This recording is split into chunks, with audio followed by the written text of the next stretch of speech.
La nourriture, c'est glorieux quand on en a. Mais aucune armée, peu importe sa puissance, ne peut fonctionner quand ses soldats ont le ventre vide. L'Ukraine le sait. Et elle vient de faire quelque chose de génie, quelque chose de conçu pour affamer l'armée russe jusqu'à la mort. Ce n'est plus une question de mort directe ou de destruction d'infrastructures militaires. L'Ukraine vient de porter un coup au cœur de Poutine, un coup si profond qu'il a arraché l'estomac de la machine de guerre russe. La seule chose dont une armée ne peut pas se passer est maintenant menacée.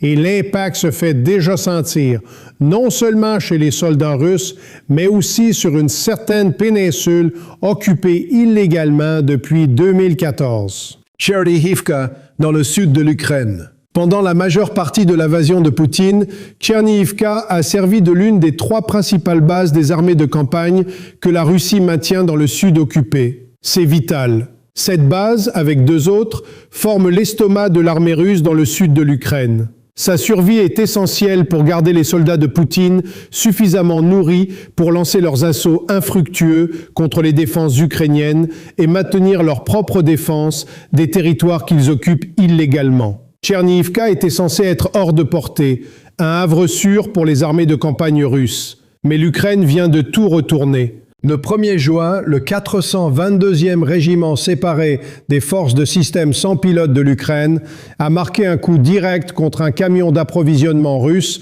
près de la localité d'Yelisseïevka, dans l'oblast de Zaporijia. Cela seul serait remarquable. Chaque camion d'approvisionnement que l'Ukraine détruit est un camion qui ne peut plus fournir aux forces russes la nourriture et les munitions dont elles ont besoin. Mais ce qui rend cette frappe vraiment remarquable, c'est qu'elle s'est produite à 23 km de Tcherniivka. Et ce n'est pas seulement que la frappe s'est produite à 23 km. Les drones ukrainiens ont parcouru 23 km au sud-est de Tcherniivka, prouvant qu'ils ne sont pas seulement capables d'atteindre une base que la Russie croyait intouchable, mais qu'ils peuvent la dépasser complètement pour détruire un camion d'approvisionnement qui était probablement en route vers la base. Ce que l'Ukraine vient de faire va bien au-delà de frapper un camion sur une route clé. Comme l'explique l'analyste de la guerre en Ukraine Clément Molin, l'Ukraine frappe maintenant les camions russes à mesure qu'ils arrivent aux positions tactiques. Molin explique aussi pourquoi cela compte tant. Seulement quelques villes restent pour accueillir 4 armées qui sont en première ligne et leur logistique et postes de commandement. La zone principale est le long du chemin de fer, près de Tcherniivka, Kamianka et Rozivka. En d'autres termes, plus l'Ukraine peut frapper le réseau logistique qui dessert ces villes au niveau tactique, plus il devient difficile pour la Russie d'approvisionner les 4 armées qui utilisent ce trio de localités comme base. C'est le type de coup au cœur qui déchire l'estomac d'une armée entière. La campagne intensifiée de l'Ukraine contre la logistique russe ne porte pas seulement sur l'arrêt du carburant et de l'équipement militaire. Les camions détruits de la Russie pourraient transporter n'importe quoi, y compris les vivres essentiels nécessaires pour alimenter une armée de terre qui reçoit l'ordre de mener des assauts incessants dans l'est et le sud de l'Ukraine. Ces assauts soit ne se produisent pas, soit sont gravement affaiblis quand les soldats n'ont pas de nourriture dans le ventre. Les restes brûlants d'un camion d'approvisionnement à 23 km au sud-est de Tcherniivka sont un message explosif à la Russie. 4 armées de campagne entières risquent maintenant d'être affamées hors de leur position. Voilà où cela devient vraiment grave pour la Russie.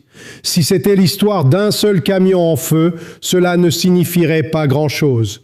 Un camion plein de fournitures perdues fait mal à la Russie, mais ce n'est pas suffisant pour paralyser une armée de campagne, encore moins 4. Mais ce n'est pas juste un camion, c'en sont des centaines. L'Ukraine a lancé une campagne concertée à moyenne portée qui a entraîné l'arrêt complet de l'approvisionnement russe dans des territoires que la Russie ne pensait jamais que l'Ukraine pourrait frapper. Les 3 jours entre le 30 mai et le 1er juin sont révélateurs du succès immense que l'Ukraine connaît avec cette campagne. Le 30 mai, la Russie a perdu 483 véhicules et camions-citernes de carburant aux drones de frappe à moyenne portée de l'Ukraine. Le lendemain a apporté des pertes encore plus importantes, 524 véhicules perdus.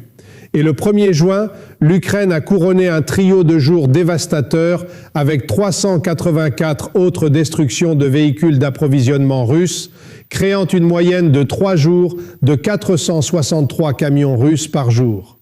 Si le camion près de Tcherniivka est un signe que l'Ukraine peut frapper plus profondément que la Russie ne l'attendait, l'ampleur pure des attaques observées au cours de ces 3 jours est un signal que l'Ukraine fabrique aussi des drones à moyenne portée en si grand nombre qu'ils ont le potentiel d'affamer les armées du sud russe jusqu'à l'extinction. Bien sûr, les histoires de soldats russes affamés ne sont rien de nouveau.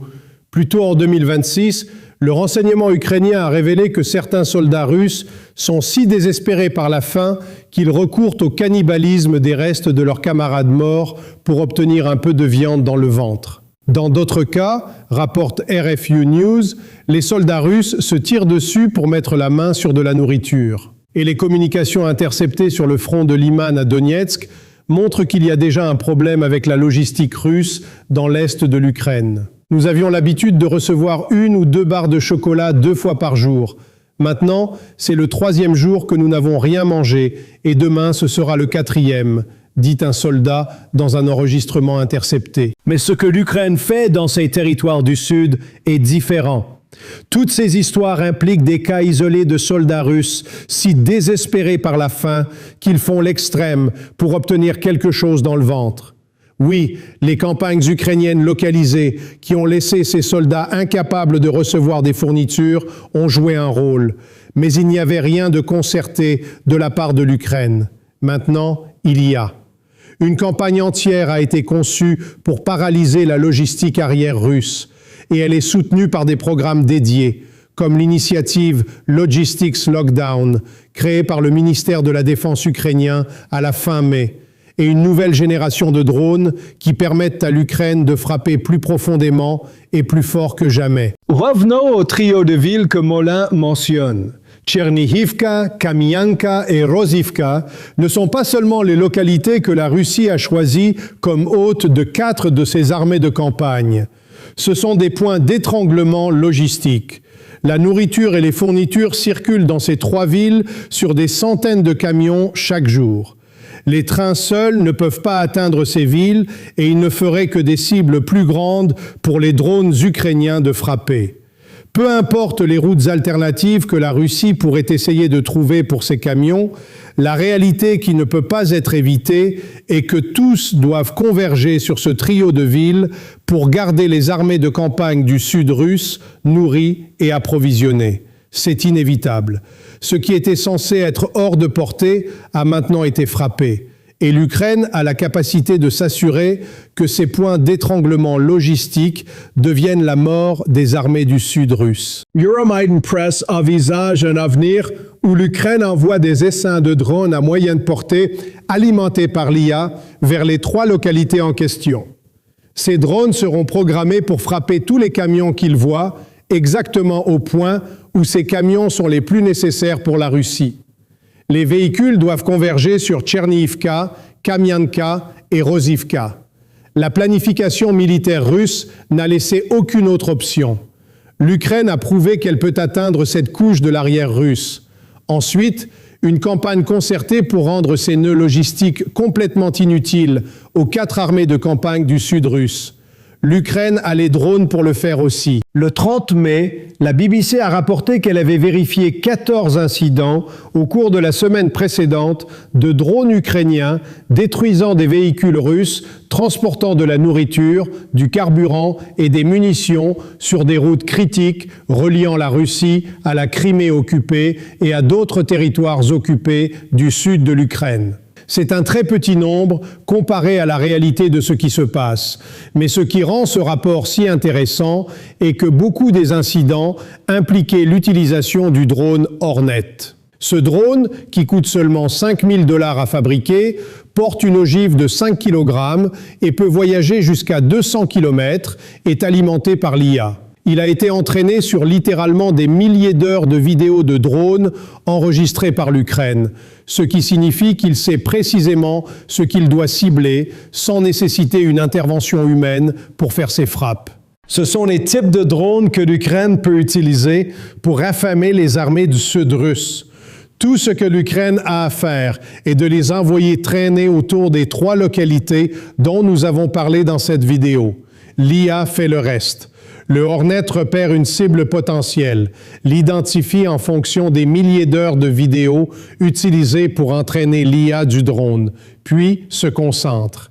Et parce que ces drones utilisent l'IA, ils sont même résistants aux techniques de brouillage que la Russie emploie pour perturber les drones plus traditionnels guidés par FPV et satellites. Army Recognition ajoute que ce type de technologie n'est pas nécessairement limité à un seul type de drone. Le système de gestion de champs de bataille Prisma de Palantir sous-tend ce que le Hornet fait, et c'est un système qui pourrait probablement être utilisé pour imprégner plus des drones à moyenne portée de l'Ukraine, des capacités de ciblage IA dont ils ont besoin pour livrer coup après coup à l'estomac russe. C'est ce que Poutine craint.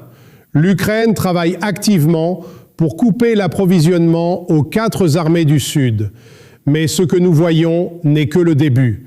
Alors que l'Ukraine continue d'intensifier sa campagne de frappe à moyenne portée et imprègne plus de ses drones d'IA, la vague de frappe que nous voyons maintenant deviendra un tsunami.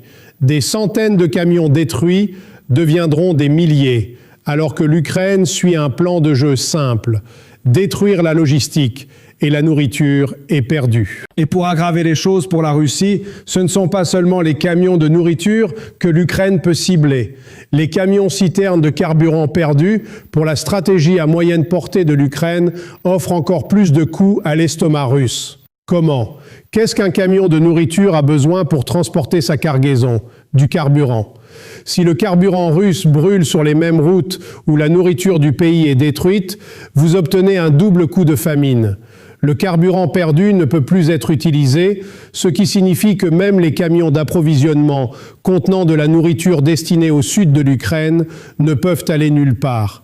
Ils sont paralysés sans être frappés. Et si vous avez des doutes sur le fait que cela pourrait se produire, la BBC explique pourquoi vous ne devriez pas.